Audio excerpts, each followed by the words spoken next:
প্রিয় চাকরি প্রত্যাশী বন্ধুরা, আসসালামু আলাইকুম। আশা করি আল্লাহর রহমতে আপনারা সকলে ভালো আছেন। তো ইতিমধ্যে আপনারা দেখতে পারছেন রেশম উন্নয়ন বোর্ডে নতুন নিয়োগ বিজ্ঞপ্তি প্রকাশিত হয়েছে।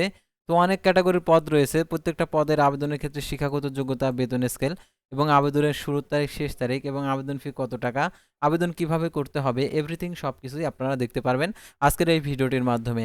আর যারা এই নিয়োগ বিজ্ঞপ্তিতে আবেদন করতে চান তারা অবশ্যই ভিডিওটি মনোযোগ সহকারে শেষ পর্যন্ত দেখবেন। আর যারা আমাদের মাধ্যমে আবেদন করতে চান, উপরের স্ক্রিনে দেওয়া নাম্বারে আপনারা যোগাযোগ করে যে কোনো চাকরির আবেদন করে নিতে পারবেন। তো আর কথা না বাড়িয়ে চলে যাচ্ছে মূল বিষয়ে।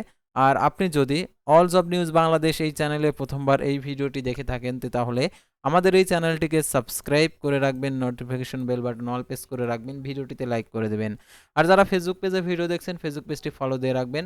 আর যারা ইউটিউব চ্যানেল থেকে ফেসবুক পেজে যুক্ত হতে চান, ডিসক্রিপশন বক্সে আমাদের ফেসবুক পেজের লিঙ্ক দেওয়া রয়েছে, এখানে ক্লিক করে দেবেন, আমাদের ফেসবুক পেজে নিয়ে যাবে। তো আমাদের ফেসবুক পেজ এবং ইউটিউব চ্যানেলে যে সকল আপডেটগুলো জানতে পারবেন, সরকারি বেসরকারি এনজিও, ডিফেন্স, শিক্ষক নিয়োগ, sales, marketing, railway job, NGO job, এক কথায় সকল ধরনের নিয়োগ বিজ্ঞপ্তির আপডেট জানতে পারেন, পাশাপাশি নিয়োগ পরীক্ষার।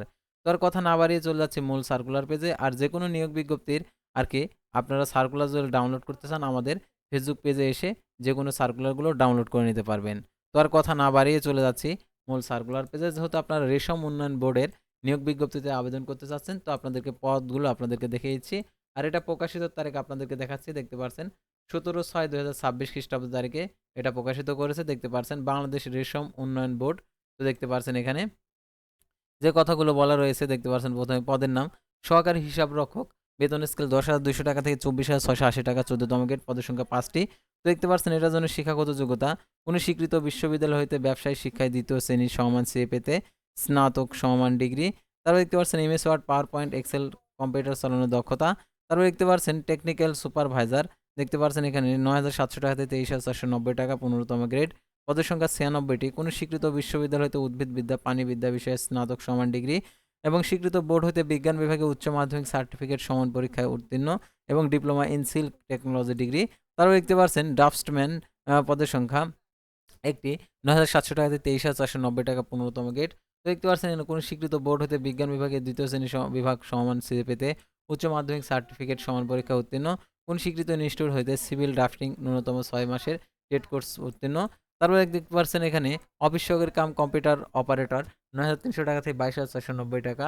তো দেখতে পাচ্ছেন বেতন স্কেল। আর পদের সংখ্যা 18টি, কোন স্বীকৃত বোর্ড হইতে দ্বিতীয় বিভাগ সমান সিএ পেতে আর কি উচ্চ মাধ্যমিক সার্টিফিকেট সমান পরীক্ষা উত্তীর্ণ, computer, word processing, email, fax machine চালানোর দক্ষতা অভিজ্ঞতা থাকতে হবে, কম্পিউটার টাইপিংয়ের গতি প্রতি মিনিটে ইংরেজিতে 20 এবং বাংলায় 20 এবং ইংরেজিতে 20 শব্দের গতি থাকতে হবে।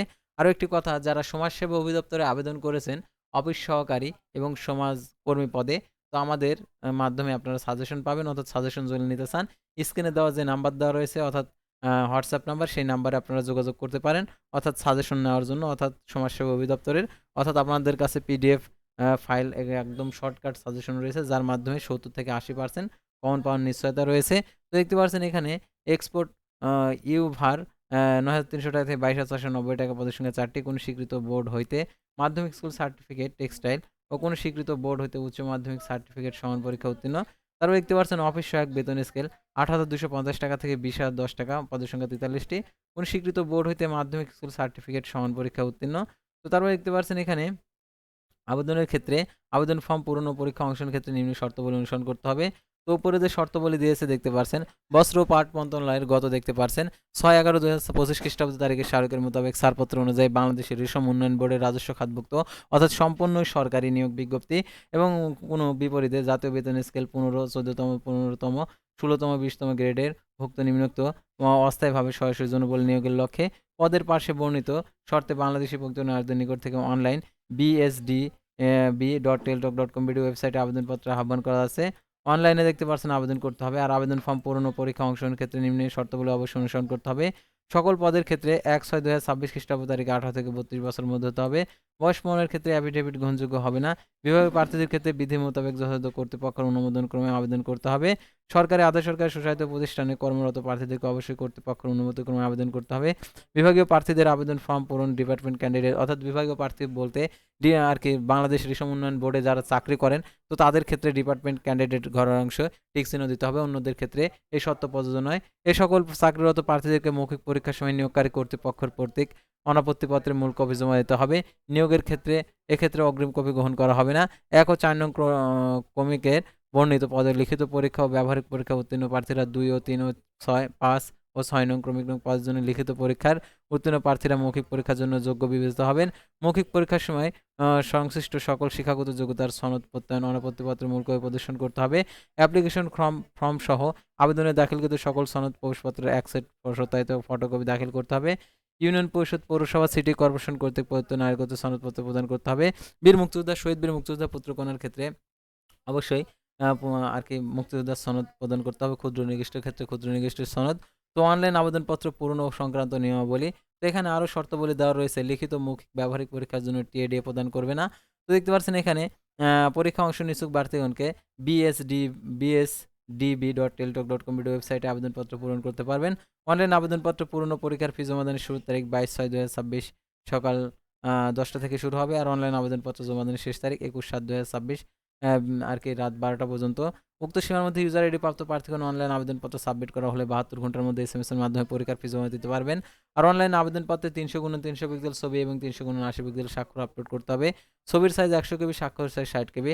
আর অনলাইন আবেদনপত্র যেহেতু পরবর্তী কার্যক্রমে ব্যবহৃত হবে সেহেতু অনলাইন আবেদন কপিটি আর কি প্রিন্ট করে মৌখিক পরীক্ষা সংক্রান্ত সহায়ক হিসাবে সংরক্ষণ করবেন একটি রঙিন কপি। সাধারণত আপনারা অবশ্যই পেমেন্ট করার পর পেইড কপিটি রেখে দেবেন, কারণ এটা হচ্ছে পেইড কপিটা আর কি প্রয়োজন হয়। তারপর এসএমএস এর নিয়মাবলী দেখতে পাচ্ছেন। অনলাইনে দেখতে পাচ্ছেন যে আপনি আবেদন করবেন, আবেদন করার পর ইউজার আইডি ব্যবহার করে টেলটক প্রিপেড মোবাইল নম্বরের মাধ্যমে 2টি এসএমএস এর মাধ্যমে আপনাদেরকে পেমেন্ট করতে হবে। অর্থাৎ 1 থেকে 5 নং ক্রমিক নং পদের জন্য 112 টাকা, 6 নং ক্রমিক নং পদের জন্য দেখতে পাচ্ছেন এখানে 56 টাকা প্রদান করতে হবে। অর্থাৎ 6 নং ক্রমিক নং পদের জন্য। আর অনগ্রসর যারা প্রার্থী রয়েছেন এখানে দেখতে পাচ্ছেন তাদের ক্ষেত্রে সকল পদের ক্ষেত্রে 56 টাকা প্রদান করতে হবে। আর কিভাবে টাকা প্রদান করতে হবে, প্রদান করার সেই সিস্টেমগুলো দেওয়া রয়েছে। আর প্রবেশপত্র প্রাপ্তির বিষয়, অর্থাৎ আপনি আবেদন করলেন, আবেদন করার পর পরীক্ষার প্রবেশপত্র কোথায় পাবেন? সাধারণত আপনি আবেদনপত্রে যে মোবাইল নাম্বার উল্লেখ করবেন সেই মোবাইল নাম্বারে এসএমএস দিয়ে পরীক্ষা সংক্রান্ত A to Z বিষয় আপনাদেরকে জানিয়ে দেবে, সেহেতু সেই নাম্বারটি সচ্ছল রাখবেন। আর আবেদনপত্রে অবশ্যই সচ্ছল নাম্বারটি, যে নাম্বারটা ইউজ করেন সেই নাম্বারটাই আপনারা দিয়ে দিবেন। আর সাধারণত এই নিয়োগ বিজ্ঞপ্তি সংক্রান্ত কোনো যদি মন্তব্য থেকে থাকে অবশ্যই কমেন্ট বক্সে লিখে জানাবেন। আর সাধারণত যারা সমাজসেবা অধিদপ্তরে আবেদন করতে চান আমাদের সাথে যোগাযোগ করতে পারেন। যারা এই নিয়োগে আবেদন করতে চান 22 তারিখের পর থেকে আবেদন শুরু হবে, তো আপনারা আমাদের সাথে যোগাযোগ করে আবেদন করিয়ে নিতে পারবেন। আর সমাজসেবা অধিদপ্তরে অফিস সহায়ক এবং সমাজকর্মী পদের সাজেশন যাদের লাগবে আপনারা আমাদের স্ক্রিনে দেওয়া নাম্বারে যোগাযোগ করতে পারেন। তো আজকের ভিডিওটি ছিল সাধারণত রেশম উন্নয়ন বোর্ডের নিয়োগ বিজ্ঞপ্তি নিয়ে। পরবর্তী ভিডিওতে আবার কোনো নতুন জব সার্কুলার নিয়ে আপনাদের সামনে হাজির হব। সে পর্যন্ত সবাই ভালো থাকবেন, সুস্থ থাকবেন। আর অবশ্যই আমাদের ফেসবুক পেজটি ফলো দিয়ে রাখবেন, ইউটিউব চ্যানেলটি সাবস্ক্রাইব করে রাখবেন। আল্লাহ হাফেজ।